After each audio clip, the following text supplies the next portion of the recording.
la statue de Victor Hugo.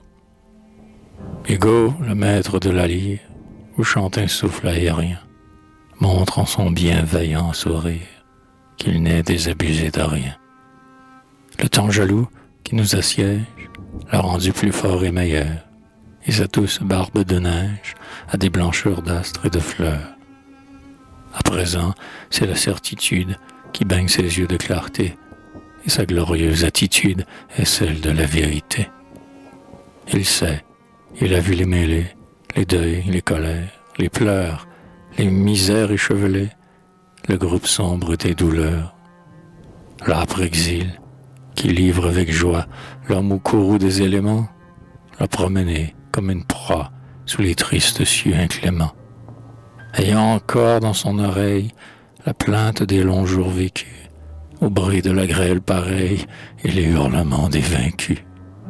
Il a dormi sous la tourmente, bercé par les amers sanglots de la vaste mer écumante et par le tumulte des flots. Livide, il a vu sous la rage, parmi les éclairs enflammés, baver les monstres du naufrage ainsi que des chiens affamés. Il a vu la colline ardue où gémissent les maux soufferts, et sa pensée est descendue à travers les pâles enfers. Puis sur les ailes de ses rêves, s'enfuyant d'un vol fier et sûr, il a vu, brandissant leurs glaives, les anges guerriers de l'azur. Là-haut, ses prunelles savantes ont vu les gouffres radieux, les désastres, les épouvantes, les antres flamboyants des dieux. La voûte de soleil trouée et la blanche neige fleurie, sa chevelure dénouée par les quatre vents de l'esprit. Il sait tout.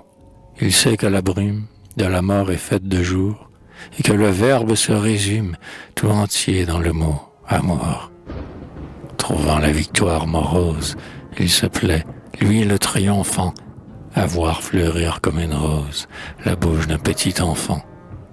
Et lui, le combattant superbe, devant qui le monstre a frémi, il s'inquiète du brin d'herbe qui peut sauver une fourmi.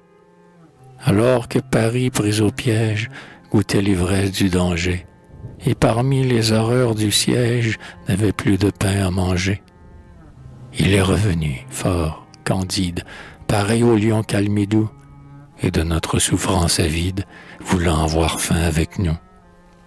Les regards tournés vers l'aurore, il vit rayonnant, au milieu de cette ville qu'il adore, et maintenant il semble un dieu.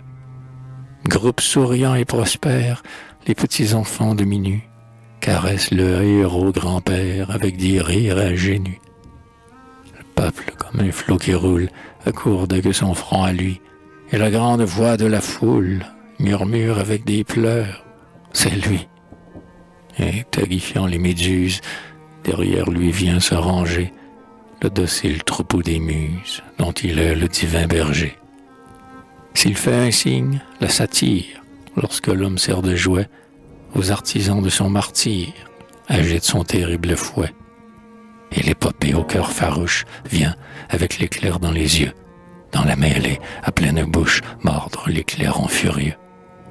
Sur le théâtre, Melpomène, pour l'univers et la cité, émeut de la souffrance humaine, cet Échille ressuscité.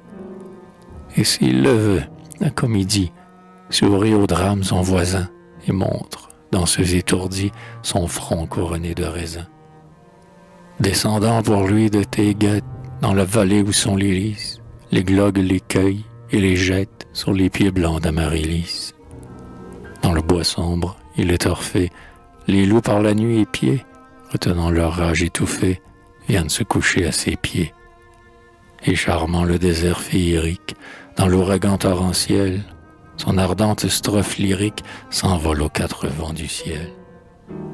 Ô grand aïeul, ô sage Homère, toi que j'adore et que je vois, ô toi qui délaces notre mère et la sublime et sainte voix, ô Dante, ô Pindare, ô Shakespeare, chanteur couronné de rayons, en qui le ciel même respire, votre frère, nous le voyons.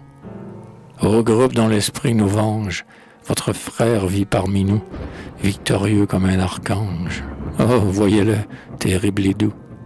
L'avenir, qui déjà le fait, nous dira sans doute effaré, ô contemporain du poète, comment l'avez-vous célébré? Oh, que bien vite sa statue, sublime épanouissement, se dresse de blancheur vêtue sous le radieux firmament. Que ce penseur, figure altière, devant les bons et les méchants, revive dans une matière immortelle comme ses chants. Que la France, à qui sa grande âme sut tendrement se marier, avec des pleurs d'orgueil acclame son beau front ceint du noir laurier. Debout sur la place publique, montrons-le, ce vainqueur du mal, sous un vêtement héroïque taillé dans le marbre idéal.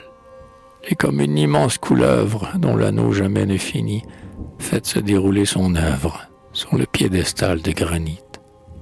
Statuaire, que ta main taille le marbre pris au flanc des monts, et sache lui donner la taille de Hugo tel que nous l'aimons. Qu'il soit grand comme son poème, tourne ses yeux vers l'Orient, fais-le si pareil à lui-même qu'on reconnaisse en le voyant. Le songeur doux et tutélaire, l'ennemi du noir talion, et, pour figurer sa colère, que près de lui dorme un lion.